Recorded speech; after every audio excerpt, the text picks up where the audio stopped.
Good morning, all of you. I am a final girls. Welcome to class. देखिए girls, आज class में नया topic शुरू हो रहा है और आज का हमारा टॉपिक है हर्षवर्धन का शासन प्रबंध। इससे पहले हम लोगों ने हर्ष की जीवनी, हर्ष की दिग्विजय के बारे में पढ़ा और आज हम हर्षवर्धन के प्रशासन के बारे में पढ़ेंगे। हर्षवर्धन का शासन प्रबंध।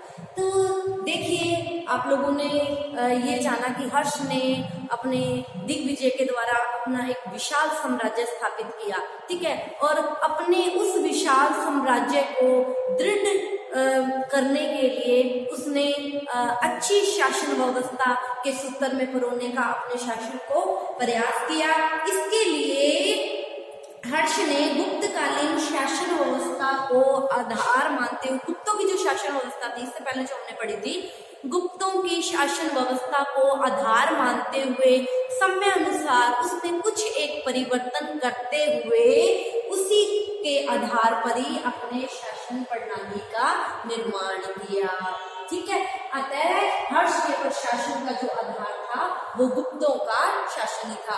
हर्ष के प्रशासन पर गुप्त प्रशासन की छाप दिखाई देती है, ठीक है। हर्ष ने अपने शासन को अच्छी तरह से चलाने के लिए अपने प्रशासन को 3 भागों में बांटा।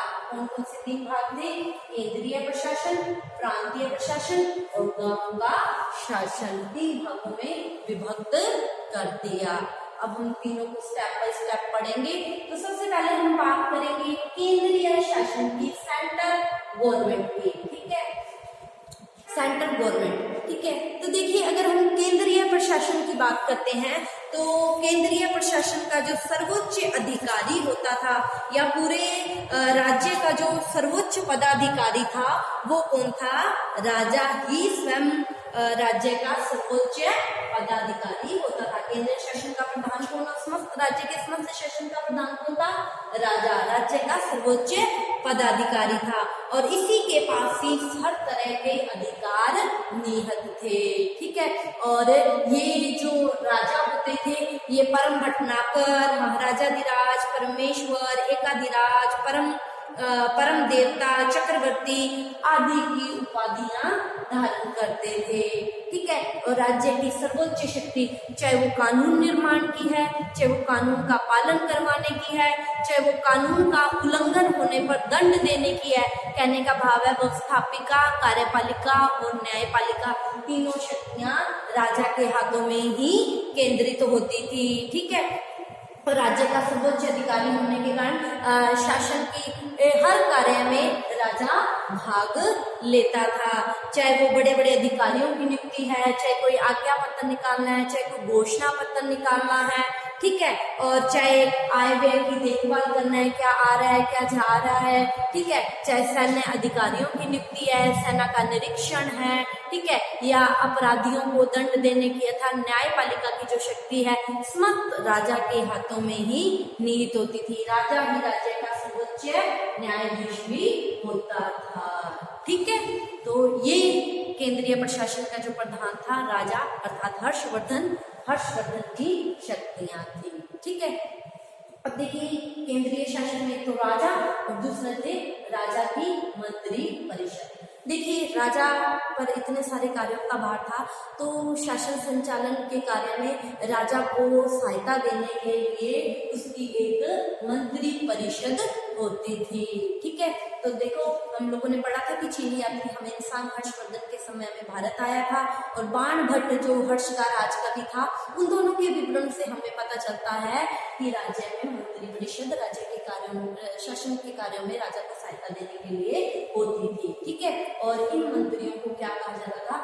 सचिव या अमात्य कहा जाता था। मंत्रियों को सचिव या अमात्य कहा जाता था, ठीक है। अगर हर्ष के प्रधान सचिव की बात करते हैं, मंत्री अमात्य की बात करते हैं, तो उसका जो मेरा भाई था भांडी, जब हर्षवर्धन अपनी बहन को ढूंढने जा रहा था, रास्ते में मिला था, मैंने आप लोगों को पढ़ाया था, भांडी क्या था? उसका सर्वोच्च सचिव था, ठीक है। और अगर संधि विग्रह की बात करते हैं तो अवंती था, सिंहनाद उसका सेनापति था, ठीक है। ये देखिए, इसके अलावा जैसे भंडागार का अध्यक्ष है, और संधि विग्रह है, ठीक है, प्रधानमंत्री है, पुरोहित है, सेनापति है आदि। ये क्या होते थे? मंत्री या अमात्य होते थे। ये राजकीय कार्य में राजा को सहायता उपलब्ध करवाते थे, ठीक है। तो ये हम लोगों ने केंद्रीय शासन की जो 2 महत्वपूर्ण इकाइयां थी, राजा और मंत्री परिषद के बारे में जाना, ठीक है। तो ये है केंद्रीय शासन। इसके पश्चात हम बात करते हैं प्रांतीय शासन की, ठीक है। तो देखो, हर्ष ने क्या किया था? अपने शासन को सुचारू रूप से चलाने के लिए समस्त राज्य को प्रांतों में विभक्त कर दिया था, ठीक है। किसके लिए? शासन को सुविधा की दृष्टि से, ठीक है। मतलब जो समस्त राज्य था या देश था वो कई प्रांतों में विभक्त था, ठीक है।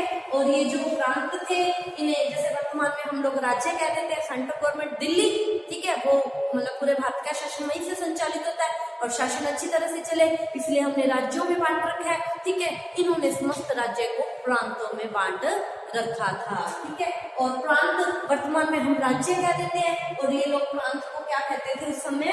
भुक्ति या प्रदेश कहते थे। क्या कहते थे?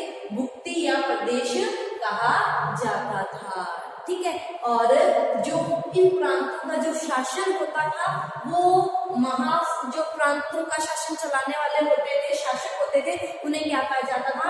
महासामंत, भोगपति, कुमाराध्याय, ठीक है, इन नामों से इन्हें पुकारा जाता था, ठीक है। और ये जो प्रांतों का शासन होता था, भुक्ति का जो शासन होता था, इसके ये जो शासक संचालक होते थे, इनकी नियुक्ति स्वयं राजा के द्वारा की जाती थी और इनके अधीन जो मंत्री होते थे उनकी नियुक्ति स्वयं ये जो प्रांतपति होते थे, प्रांत के जो अधिकारी होते थे वो करते थे, ठीक है। तो ये हम लोगों ने प्रांतीय शासन के बारे में पढ़ा, ठीक है। आगे देखिए इन्होंने क्या किया था?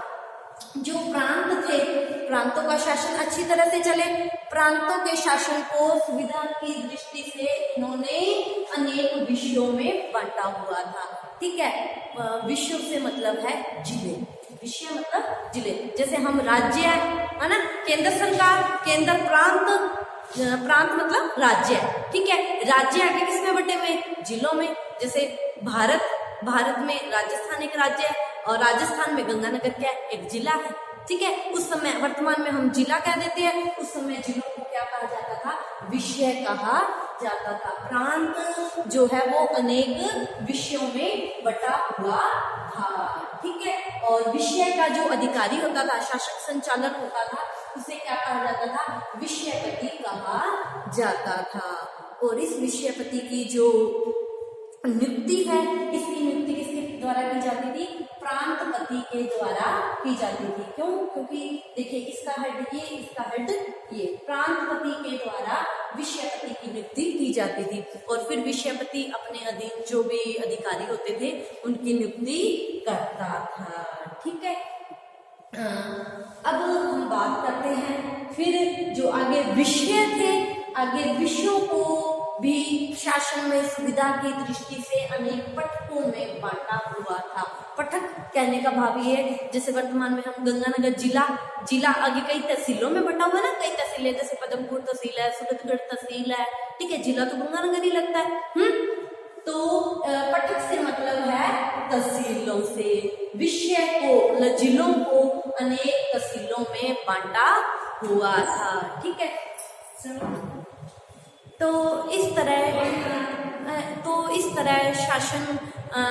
शासन को एक सूत्र में पिरोए हुए अनेक इकाइयों में विभक्त किया गया था। ये हम लोगों ने प्रांतीय शासन के बारे में पढ़ा।